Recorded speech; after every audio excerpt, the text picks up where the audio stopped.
We're witnessing something that's only been done a handful of times in the history of this sport. We had 5 games in the NBA tonight. We're going to go through all of them, but we start in Chicago, where Cleveland still rocks. Cavs and Bulls tonight from Chicago. Cleveland going for a 12-0 start, and right away there's Donovan Mitchell. This team's had a lot of ways to get things done during this amazing stretch, but Mitchell, the consistent engine starter. Love the way they start these games. Mitchell looking for early haymakers, pull up 3 in transition. Have to give credit where credit is due though. The Bulls coming off a win in Atlanta and not backing down an inch against Cleveland. Kobe White for 3. Second quarter, more and more from the Cavs, more and more from Donovan Mitchell, looking away at the Bulls bench. But the Bulls play with the fastest pace in the NBA this season, and Kobe White returning the favor. Still early in the second, when Mitchell starts trotting up the court like this, just pray and pray that he misses. And then moments later, the play of the night in the NBA. Mobley the offensive rebound, Mitchell the cut,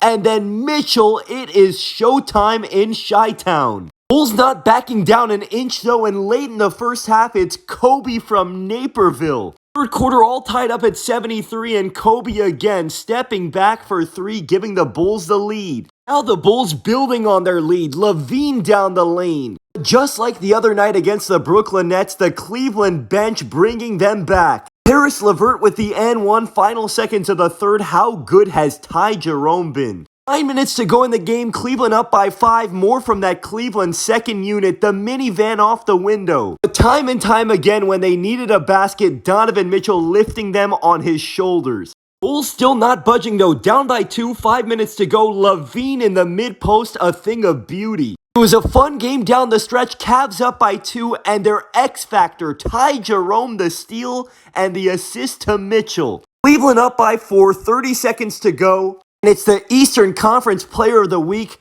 putting the dagger on the Bulls. Only the 8th team in NBA history to start 12-0. Tonight, Donovan Mitchell leads the way, and this is the elite company the Cavs have joined. Only 2 teams since the year 2000 have started a season 12-0 or better. You had the 2002-2003 Mavericks who started 14-0. And of course, we remember 2015-2016 when the Warriors started 24-0. We'll see if they can keep it rolling. Here's the rest of their week. Wednesday, they're in Philly on the road. I don't know the status of Joel Embiid for that one. No Tyrese Maxey, though. And then Friday, a rematch at home against the Bulls. And Sunday, they're home against the Hornets. Could be a 3-0 finish to the week. Again, I don't want to jinx anything, but hypothetically speaking, if they do have a perfect record and they head into Boston next Tuesday, that game is going to be a crazy regular season game. Next up, Clippers and Thunder. The Thunder without Chet Holmgren tonight, second night of a back-to-back, and immediately without a center, it doesn't matter. Steal and a score to start it off, now Shea against his former team. Clippers team though, Road Warriors, end of the first quarter, Harden no good, but Chris Dunn the rebound, the putback. Second quarter, more from OKC on defense. Cason Wallace the steal, he misses the layup, but the putback by J-Dub. Again, with no Chet for the foreseeable future, more offensive responsibility for Shea and J-Dub. Thunder lead starting to swell in this second, up by 11. Shea's been working on that move all off season. 1 minute to go in the first half. We've seen some special things from this young superstar, but tonight was something else. Thunder up by 15 early in the third, and more from that rabid Oklahoma City defense. J-Dub causing havoc. Clippers down by 25 minutes to go in the third. It felt like this one is over, but the Clippers hanging around courtesy of Norman Powell. The Clippers have been in some weird games this year. They've blown big leads, they've come back from big deficits, and tonight, more of the same potentially. Harden the 3. Final seconds of the third, now the Clippers only down by 8, and Storm and Norman to beat the buzzer.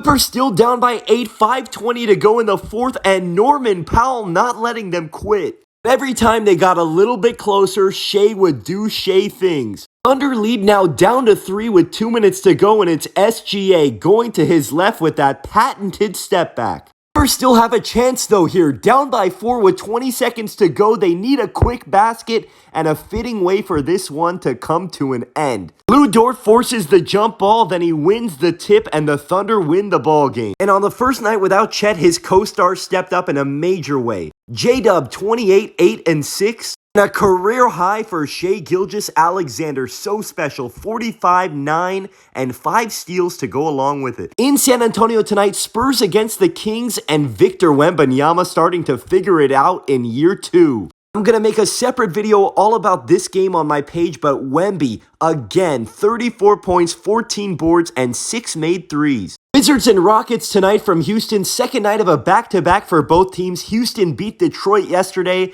and Alperen Şengün back to work tonight. Şengün making life very difficult for the rookie Alex Sarr in this first quarter. Now he spins baseline reverse layup. Wizards got blown out last night in Orlando, but their young core is very intriguing. Keyshawn George with a deep 3. Speaking of intriguing young players, Rockets up by 6 early in the second. Reed Shepherd, we saw this in the summer. In the first half, the story of this one, though, was these two going at it. Şengün again against Sarr.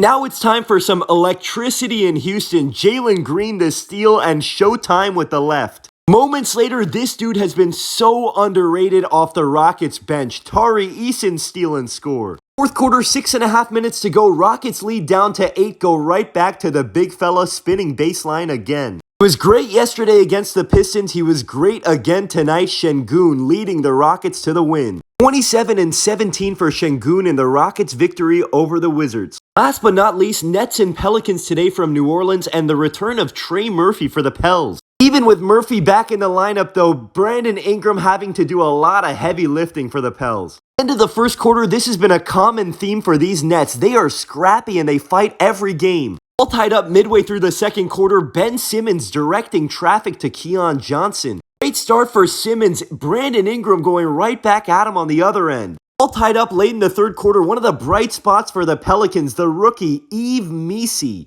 Fourth quarter now, Nets down by 4, 6.5 minutes to go, and it's closing time for Cam Thomas. Nets down by 2, 4:40 to go, the wrong guy to leave open in the clutch. Thomas hits a big shot, but on the other end, Brandon Boston Jr. with the prayer to beat the buzzer. Nets down by 2, 36 seconds to go, and it's that man time and time again. Nets up by 2, 4 seconds to go. Final chance for the Pels on this jump ball. It goes out off the Pels, and the Nets win. By the way, who expected this? The Nets are now 5 and 6 to start their season. And tonight they had 7 guys in double figures. They do it by committee. They are scrappy, and they compete every single night. Other things to discuss before we get out of here. Nikola Jokic, the Western Conference Player of the Week, video game numbers, and Darius Garland, the Eastern Conference Player of the Week. Quick standings update at the end of the night. I'm not even going to attempt to figure out the Western Conference. It is so crazy to look at. And in the East, Cleveland at 12-0, Boston at 9-2, and Indiana's the only team at 500 or better. As we know, Philly and Milwaukee better figure things out soon. And in case you didn't remember, tomorrow is the first day of the NBA Cup.